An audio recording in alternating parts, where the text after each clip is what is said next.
Hello everyone, law prep judiciary के YouTube channel पे मैं आप सभी का बहुत बहुत स्वागत करती हूँ। तो हमारा राजस्थान एपीओ का एग्जाम हो चुका है, सभी बच्चे बहुत खुश हैं पेपर देने के बाद। अब हमारे सामने दो बड़ी वैकेंसीज है, छत्तीसगढ़ जुडिशरी और हिमाचल जुडिशरी। हिमाचल की डेट आ चुकी है और छत्तीसगढ़ की डेट नहीं आई है, बट हमें अपनी प्रेपरेशन जो है उसको एक स्टेप अहेड अब लेके जाना है। बहुत ही कम टाइम मिलने लग गया है क्योंकि अब एग्जाम्स में जनरली बहुत कम टाइम देने लग गए प्रीलिम्स में, और प्रीलिम्स और मेंस के बीच का जो टाइम होता है वो भी। तो आज की वीडियो में हम डिस्कस करेंगे कि हमें छत्तीसगढ़ प्रीलिम्स के लिए कैसे प्रिपेयर करना है, कितना शेड्यूल हमारा, हमको किस सब्जेक्ट को क्या टाइम देना चाहिए, कहाँ से हमें प्रिपेयर करना है और हमारा प्रॉपर शेड्यूल क्या होगा। लॉ प्रेप आपकी इसमें कैसे हेल्प करेगा, आज के वीडियो में मैं ये सभी आपको बताने वाली हूँ। सबसे पहले हम देखते हैं कि सिलेबस क्या है। तो हमारा जो नया लॉ है बीएनएस, बीएनएसएस और बीएसए, ये तीनों छत्तीसगढ़ जुडिशरी में इंट्रोड्यूस हो चुके हैं। हमें छत्तीसगढ़ के लिए ये तीनों सब्जेक्ट्स प्रिपेयर करना है और आपको कंपैरेटिव एनालिसिस करना है। इसमें आईपीसी तो हमने वैसे भी पढ़ी हुई है, उसको बीएनएस के साथ कंपेयर कर करके पढ़ेंगे अगर हम, तो हमारे लिए काफी इजी हो जाएगा। तो हमको नए लॉज पढ़ना है और छत्तीसगढ़ में जो है ये मेजर लॉज जो है वो काफी कम पोर्शन आता है। माइनर लॉज जो होता है उसमें है ऑल्दो बहुत कम सब्जेक्ट्स, बट काफी क्वेश्चंस वहां से पूछे जाते हैं। जैसे छत्तीसगढ़ रेंट कंट्रोल अपने आप में बहुत छोटा सा एक्ट है, उससे भी काफी क्वेश्चंस बन जाते हैं। हर साल 4-5 क्वेश्चंस बनते हैं। अगर हम छत्तीसगढ़ लैंड रेवेन्यू कोड देखें तो वो काफी एमपी से सिमिलर है, तो जो एमपी के बच्चे हैं उनके लिए तो छत्तीसगढ़ एलआरसी काफी इजी हो जाएगा। तीसरा हमारा है छत्तीसगढ़ एक्साइज एक्ट, जिसके अंदर वो भी एमपी से काफी सिमिलर है, उसमें भी काफी सेक्शंस है, बट जनरली जो छत्तीसगढ़ का पैटर्न है ना, उसमें बहुत क्वेश्चंस आते हैं माइनर से, पर सारे डायरेक्ट क्वेश्चंस होते हैं। तो हमें ज्यादा इधर उधर से कुछ करना नहीं है, सिर्फ बेयर एक्ट को अच्छे से फोकस करके पढ़ना है। अगर हम बेयर एक्ट भी अच्छे से कर लेते हैं, इनकी जो माइनर लॉज है या छत्तीसगढ़ के लोकल लॉज है, तो हमारा आराम से पेपर हो जाएगा, क्योंकि छत्तीसगढ़ जुडिशरी जो है वो जनरली डायरेक्ट क्वेश्चंस पूछती है। और अगर कोई आता भी है एप्लीकेशन बेस्ड, तो वो जनरली या तो इलस्ट्रेशन से होता है या फिर कोई लैंडमार्क केस है उसी के फैक्ट्स को क्वेश्चन में कन्वर्ट करके और पूछ लेते हैं। तो हमें बहुत ज्यादा छत्तीसगढ़ जुडिशरी के लिए एप्लीकेशन बेस्ड क्वेश्चंस की टेंशन नहीं लेना है, क्योंकि जनरली जो क्वेश्चंस हैं वो डायरेक्ट क्वेश्चंस ही बनते हैं। और माइनर लॉ के क्वेश्चंस, जैसे अगर हम देखें एनालिसिस के पिछले 2 सालों में कौन से सब्जेक्ट से कितने क्वेश्चंस बने हैं, तो हमें देखने को क्या मिलेगा कि जो माइनर लॉज हैं वहां से काफी क्वेश्चंस बने। जैसे छत्तीसगढ़ एक्साइज से 2023 में 10 क्वेश्चंस बने थे, जो रिसेंट अभी एग्जाम हुआ था छत्तीसगढ़ जुडिशरी का सबसे लेटेस्ट, उसके अंदर छत्तीसगढ़ एलआरसी से 10 क्वेश्चंस बने थे। तो माइनर लॉ से बहुत क्वेश्चंस बनते हैं, और माइनर लॉ से रेंट कंट्रोल अपने आप में एक छोटा सा एक्ट है, उसमें से भी 5 क्वेश्चंस पूछे गए थे। कोर्ट फीस एक्ट में से 4 क्वेश्चंस पूछे थे। तो हमें छोटे एक्ट्स को बहुत अच्छे से करना है, और वो हर चीज टिप्स पे होनी चाहिए, क्योंकि छोटे एक्ट्स में क्या है कि हम एकदम से मतलब वो नहीं कर पाते हैं कि हमें क्या क्या छोड़ना है या कुछ। हमें एक्सप्लेनेशन, एक्सेप्शन, सब क्लॉज, हर चीज अच्छे से लेके चलना है। अगर हम माइनर लॉज पढ़ रहे हैं तो स्पेसिफिकली माइनर लॉज में तो हमको कुछ भी नहीं छोड़ना है। अगर डायरेक्ट में जो भी वर्ड जिस सीक्वेंस में लिखा है ना, हमको उसी में याद करना है, क्योंकि आजकल नॉट वाले क्वेश्चंस भी बहुत बनने लग गए हैं। तो हमको लिस्ट जो जहां पे फैक्चुअल लिस्ट दी हुई है वो, और ये सारी चीजें अच्छे से करना है, सब क्लॉज, एक्सेप्शन, एक्सप्लेनेशन। तो माइनर लॉज को हम लॉ प्रेप जुडिशरी के चैनल पे भी हम लोग शॉर्ट्स करवाएंगे, एमसीक्यू करवाएंगे, काफी सारी चीजें करवाएंगे। 1 शॉट में आपके बहुत अच्छे से हम माइनर लॉज कवर करवाएंगे। एमसीक्यूज में भी जो क्वेश्चंस बन सकते हैं वो सारे ही हम लोग कवर करेंगे। तो आप कनेक्टेड रहिएगा। और बाकी मेजर में से भी पूछे जाते हैं क्वेश्चंस ऑब्वियसली, बट मेजर में से यहाँ पे थोड़े कम क्वेश्चंस पूछ रहे हैं एज कंपेयर टू माइनर। तो माइनर लॉज पे अपन को बहुत अच्छे से फोकस करना है, चाहे वो दूसरे माइनर लॉज हो या लोकल लॉज हो, दोनों में से क्वेश्चंस काफी बन रहे हैं। जैसे अगर हम देखें तो कॉन्ट्रैक्ट से 12 क्वेश्चंस बने थे 2022 वाले पेपर में, और सीपीसी से it was very shocking, CPC से कोई क्वेश्चंस बना ही नहीं। तो बच्चे जो मेजर लॉज है उनमें ही अपना सारा टाइम कंट्रीब्यूट कर देते हैं और उनसे भी काफी कम क्वेश्चंस पूछने को मिलते हैं। छत्तीसगढ़ में हम कुछ प्रेडिक्ट नहीं कर सकते, वहां पे पेपर बहुत सिंपल आता है और कट ऑफ काफी हाई जाता है, मतलब 85 के अराउंड जाता है, कभी 90 प्लस भी गया है। तो हमको छत्तीसगढ़ में पेपर इजी होगा, बट वही बात है कि प्रिपेयर बहुत अच्छे से करना है। अगर पेपर इजी है तो कट ऑफ फिर हाई जाएगा, इसलिए डायरेक्ट क्वेश्चंस बनते हैं और पेपर इजी होता है, काफी हाई कट ऑफ देखने को मिलती है। और मेजर माइनर में काफी चेंजेस हो सकते हैं, जैसे कभी मेजर बहुत ज्यादा पूछ लिया, कभी माइनर बहुत ज्यादा पूछ लिया, कोई फिक्स्ड पैटर्न नहीं है छत्तीसगढ़ जुडिशरी की, यही उसकी स्पेशलिटी है। माइनर से जनरली ज्यादा पूछे जाते हैं ऑल्दो, बट हम कुछ प्रिडिक्ट नहीं कर सकते। अब तीसरी चीज ये कि हम कैसे प्रिपेयर करें, अब हमें किस तरीके से हमारी क्या स्ट्रैटेजी होनी चाहिए। ठीक है, तो अगर हम सब्जेक्ट देखें, बीएनएस में हमको टाइम लगने वाला है, बीएनएसएस में लगने वाला है और बीएसए में लगने वाला है। क्यों? क्योंकि वो हमारे लिए नए लॉज हैं, सारे बच्चों ने अभी इतने अच्छे से नहीं पढ़े हैं उनको। कुछ स्टूडेंट्स हैं जिन्होंने पहले से ही प्रिपेयर करना स्टार्ट कर दिया था क्योंकि जुलाई से एप्लीकेबल हो गए थे। बाकी कुछ है जिन्होंने नहीं करा, क्योंकि अभी जो आरजेएस हुआ था उसमें भी पुराने लॉज पूछे थे, फिर राजस्थान एपीओ में भी पुराने क्वेश्चंस पूछे, पुराने एक्ट्स पूछे हैं, हिमाचल में भी पुराने एक्ट्स पूछ रहे हैं। तो पुराने एक्ट्स अभी कुछ जगहों पे चल रहे हैं, तो बच्चे नए लॉज अभी सबने नहीं पढ़े हैं, बट क्योंकि छत्तीसगढ़ में आ रहा है तो हमको नए लॉज अच्छे से पढ़ना है। वैसे भी हमें पढ़ना ही पड़ेंगे, क्योंकि इवेंचुअली अब जो वैकेंसीज आएगी आगे, चाहे वो एमपी की आए, राजस्थान की आए, जहां की भी आएगी, बिहार, यूपी, सब में नए लॉज पूछने ही वाले हैं। तो हमें नए लॉज तो वैसे भी पढ़ना ही है, तो अभी हम अच्छे से नए लॉज पढ़ेंगे। अगर हम एग्जाम की डेट देखें तो कह सकते हैं कि छत्तीसगढ़ की जो प्रीलिम्स एग्जाम है वो मिड मार्च या मार्च के एंड में हमको देखने को मिल सकती है। ये सिर्फ एंटिसिपेशन है, अभी कोई डेट आई नहीं है, बट इन जनरल जितना हम प्रेडिक्ट कर सकते हैं कि हाँ मार्च एंड तक एग्जाम हो सकता है। तो हमें उस अकॉर्डिंग अपना टाइम टेबल बनाना है। ये 3 लॉज हमारे लिए नए हैं, हमको इनको पढ़ना है।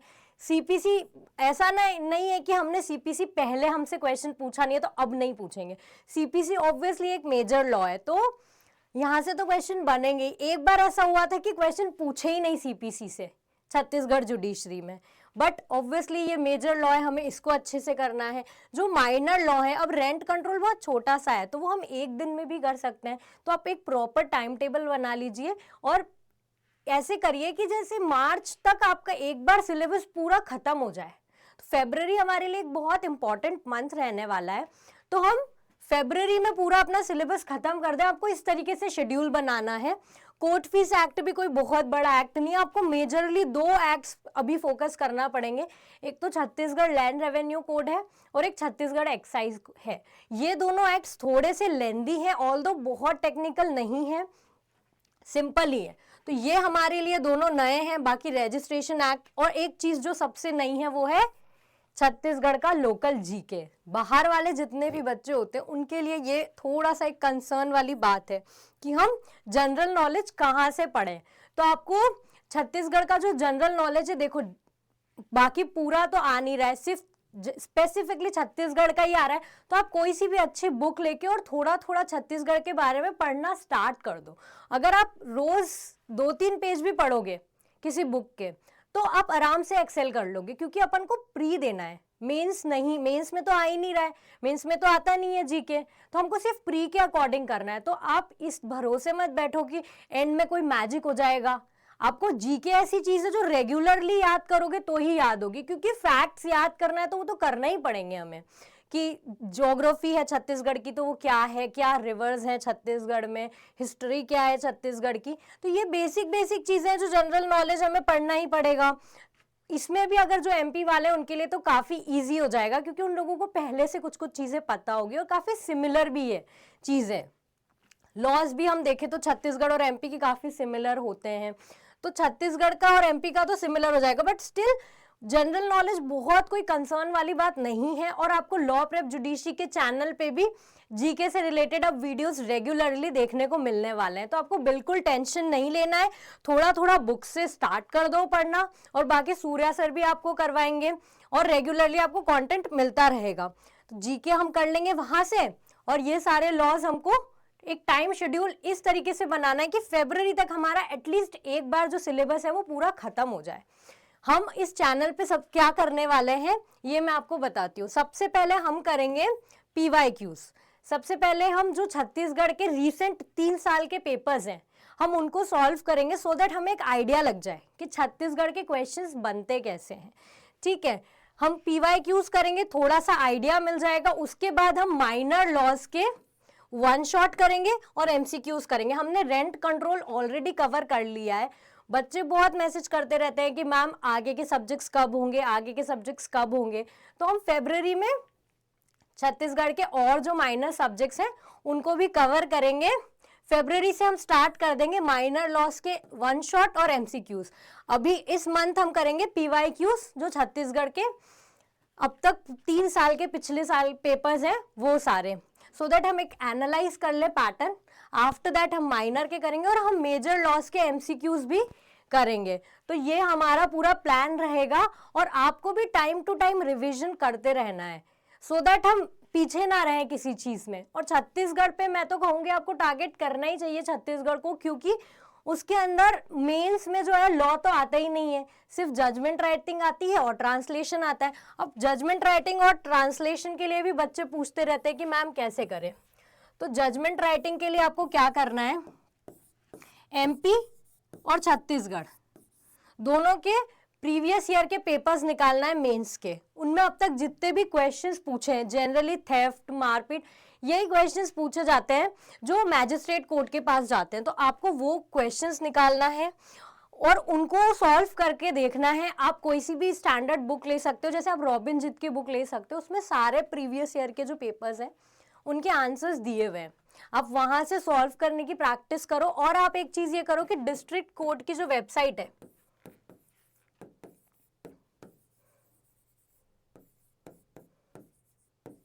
वहां पे आपको छत्तीसगढ़ के डिस्ट्रिक्ट के जो मैजिस्ट्रेट्स हैं उनके जजमेंट्स मिल जाएंगे। आपको उन जजमेंट्स को देखना है कि वहां पे एक्चुअली छत्तीसगढ़ में जजमेंट्स लिखे कैसे जाते हैं, उसका क्या पैटर्न है।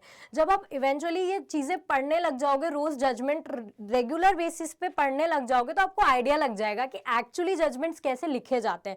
और फिर हम जब वो रेगुलरली पढ़ेंगे, हमको पैटर्न समझ में आएगा, तो हम आराम से ये प्रैक्टिस कर सकते हैं। तो 2 ही चीजें आपके जजमेंट राइटिंग के लिए सबसे ज्यादा जरूरी है। एक तो अपन को MP और छत्तीसगढ़ के जो आज तक जितने भी एग्जाम्स हुए हैं मेंस के, उनमें जजमेंट राइटिंग में जो क्वेश्चंस पूछे हैं वो अच्छे से प्रैक्टिस करना है। और दूसरा, हमको जो डिस्ट्रिक्ट कोर्ट की वेबसाइट है वहां से जजमेंट्स निकालने हैं कि वहां के मैजिस्ट्रेट कैसे लिखते हैं जजमेंट छत्तीसगढ़ के, और उसी पैटर्न पे फिर हम लिखने की प्रैक्टिस करेंगे। रेगुलर बेसिस पे आपको ये एक्टिविटी करनी है पॉजिटिवली खुद से। दूसरी चीज है ट्रांसलेशन। तो ट्रांसलेशन की अगर मैं बताऊं तो आपको प्रिपरेशन ऐसे करनी है कि डेगलॉट बेरेक्ट सबके पास होनी चाहिए। उसी से वही एक तरीका है। सब लोग बोलते हैं कि यही क्यों बताते हो, क्योंकि यही दैट इज द वे कि आपको करना है। और एक चीज आप ये कर सकते हो कि अगर आप रोज पूरा बेरेक्ट की लैंग्वेज दोनों में नहीं पढ़ो तो एटलीस्ट बेयर मिनिमम ये है कि आप जो इंडेक्स है वो तो दोनों में पढ़ लो, हिंदी और इंग्लिश। आपके पास जो डेगलॉट है, बुक बेरेक्ट है, उसकी इंडेक्स आपको जो हिंदी में रिवाइज कर रहे हो इंग्लिश में भी करना है। तो इंडेक्स अपन को डेगलॉट पढ़ना है। इससे आपको एटलीस्ट जो मेजर वर्ड्स है वो पता लग जाएंगे। छत्तीसगढ़ में क्या होता है, ट्रांसलेशन में जनरली मतलब जो बेरेक्ट के डायरेक्ट लाइंस ही उठा के पूछी जाती है। और ट्रांसलेशन ऐसी चीज है ना कि जिसमें आप मतलब तुक्के नहीं लगा सकते। आपको एग्जैक्ट आप सही वर्ड्स लिखोगे तो ही मार्क्स मिलेंगे, क्योंकि लीगल लैंग्वेज है। लीगल लैंग्वेज अगर आप गलत वर्ड्स लिख रहे हो तो आपको मार्क्स नहीं मिलेंगे। और बहुत ईजी है इसमें मार्क्स लाना। आप अपनी एक डायरी मेंटेन करो जिसमें जो भी वर्ड्स हमें मिल रहे हैं उसकी हिंदी, जैसे अगर आप इंग्लिश मीडियम के हो तो हिंदी नोट करते जाओ, अगर आप हिंदी मीडियम के तो वही इंग्लिश का जो नया वर्ड मिल रहा है हमको वो हमको नोट करते जाना है। तो ऐसे हमारी ट्रांसलेशन की एक वोकैबुलरी बिल्ड हो जाएगी और हम ट्रांसलेशन इजीली कर लेंगे। तो क्या करना है ट्रांसलेशन के लिए, इंडेक्स देखना है, ये बेयर मिनिमम है। हमको बेरेक्ट तो जब हम पढ़ रहे हैं, जैसे कि आप जब छत्तीसगढ़ लैंड रेवेन्यू कोड पढ़ रहे हो तो आप दोनों में पढ़ो, हिंदी लैंग्वेज में भी पढ़ो और इंग्लिश में भी पढ़ो, क्योंकि ये बहुत मार्क्स कैरी करता है। इवेंचुअली हमें मेंस तो लिखना ही है ना, ऐसा तो है नहीं कि सिर्फ प्री निकालने के बाद हमारा काम हो जाएगा, नहीं होगा। Mains is the main goal. Mains excel करना इंपॉर्टेंट होता है। मेंस में अगर अच्छे मार्क्स होंगे तो ही आपका जो है फाइनल सिलेक्शन हो पाएगा, क्योंकि इंटरव्यू भी बहुत कम मार्क्स का है। फाइनल सिलेक्शन मेंस और इंटरव्यू के बेसिस पे होता है। मेंस में अगर आपके अच्छे मार्क्स होंगे तो आपको बिल्कुल टेंशन नहीं होगी। इसलिए अपन को, और मेंस में सिर्फ यही दो चीजें आती है, जजमेंट राइटिंग और ट्रांसलेशन। जजमेंट राइटिंग का भी तरीका मैंने आपको बता दिया कैसे करना है, और ट्रांसलेशन का भी तरीका मैंने बता दिया कि डायरेक्ट डेगलॉट फॉर्म में लेके करना है। और एक और चीज ये कि आप जैसे इंग्लिश मीडियम के बच्चे जब वो डिस्ट्रिक्ट कोर्ट की जजमेंट्स डाउनलोड करके पढ़ेंगे तो वो हिंदी में होगी। तो ऑब्वियसली जब हम हिंदी लैंग्वेज की जजमेंट्स पढ़ेंगे हमें बहुत सारे वर्ड समझ नहीं आएंगे। तो जब हमें समझ नहीं आएंगे हम उसको गूगल करेंगे या किसी से पूछेंगे तो हमारी वैसी लैंग्वेज अच्छी हो जाएगी। तो हिंदी मतलब जो इंग्लिश मीडियम वाले हैं उनके लिए तो ये जजमेंट वाली जो एक्सरसाइज है ये भी काफ़ी फ्रूटफुल होगी, और ये ट्रांसलेशन में भी हेल्प करेगी आपकी। तो ये एक्सरसाइज अपन को करनी है, और ये बेयर एक्ट यूज़ करनी है, और बेयर मिनिमम है कि इंडेक्स तो एटलीस्ट आपको दोनों में करना ही है। तो हम लोग इस तरीके से जो है अपनी तैयारी को करने वाले हैं। प्रीलिम्स का मैंने आपको बताया है कि हम इस तरीके से आपको करवाएंगे, पहले प्रीवियस ईयर के पेपर्स करवाएंगे, फिर माइनर लॉस करवाएंगे, वन शॉट और एमसीक्यूज, और मेजर लॉस तो आप लोग वैसे भी पढ़ चुके हो बहुत बार। तो मेजर लॉस के हम लोग एमसीक्यूज कवर करने वाले हैं अपने सेशंस में। ये रहेगा हमारा पूरा छत्तीसगढ़ का रोड मैप। तो जुड़े रहिए लॉ प्रेप जुडिशरी से। Thank you so much.